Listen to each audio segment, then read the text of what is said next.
Oh hey, I didn't see you there. Today we'll be learning about the wonders of molecular geometry, and we'll be studying section 6.5 of the text. Our objective for today is to explain how the shapes of molecules are accounted for by the hybridization theory. So first of all, we need to know the definition of hybridization before we can start our objective, which is the mixing of two or more atomic orbitals of similar energies on the same atom to form new orbitals of equal energies.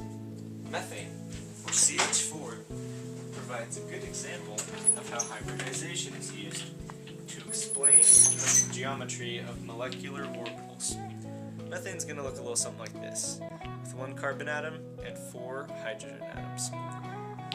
The orbital notation for carbon shows that it has 4 valence electrons, 2 in the 2s orbital and 2 in the 2p orbital. Through experimentation, we know that methane has a tetrahedral geometry, and that's formed from the 2s and the 2p orbitals, both of which have different shapes. So we're going to take this carbon atom, and we're going to show you guys a model of carbon's 2s valence electrons filled in the orbitals, and then the 2 other valence electrons filled in 2 of the 3 2p orbitals. It's all good. To achieve 4 equivalent bonds, carbon's 2s orbital and 3 2p orbitals hybridize to form 4 new equivalent orbitals called sp3 orbitals. Now we're going to refer back to the model again. The superscript 3 in sp3 indicates that the 3p orbitals were included in the hybridization, while the superscript 1 on the s orbital was understood, because it simply went from the 1 carbon stage through hybridization and remained, while the 3p transferred over. The sp3 orbitals all have the same energy, which is greater than that of the 2s orbitals, but less than that of the 2p orbitals, as shown in our model here.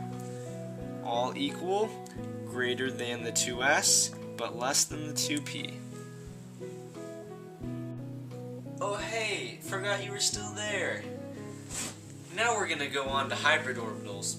Hybrid orbitals are orbitals of equal energy produced by the combination of 2 or more orbitals on the same atom. Oh, you're still here? Let's get back to our lesson.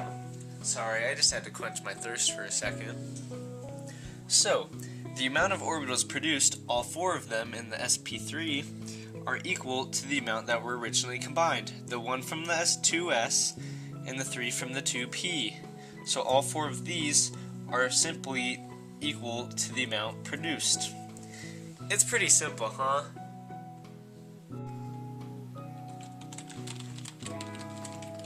Oh, hey, I didn't see you guys there. Was not expecting you. I wasn't just...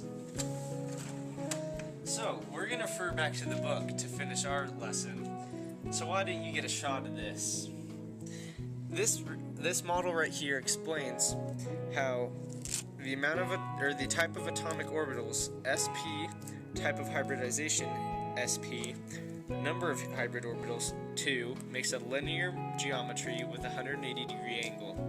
Our methane model has an sp3, so it has 1s with 3 p's for the atomic orbitals, 4 total hybrid orbitals, because it came from the combined amount to the produced, and that's why we have a tetrahedral shape for methane. So this is a great model on explaining the geometry of hybrid orbitals. That's going to conclude our lesson on hybrid orbitals for today. Now that our lesson is over, I can say we had a good time today, learning all about hybridization, hybrid orbitals, the geometry of orbitals. We definitely learned how the shapes of molecules are accounted for by the hybridization theory. I just want to say, chemistry rocks.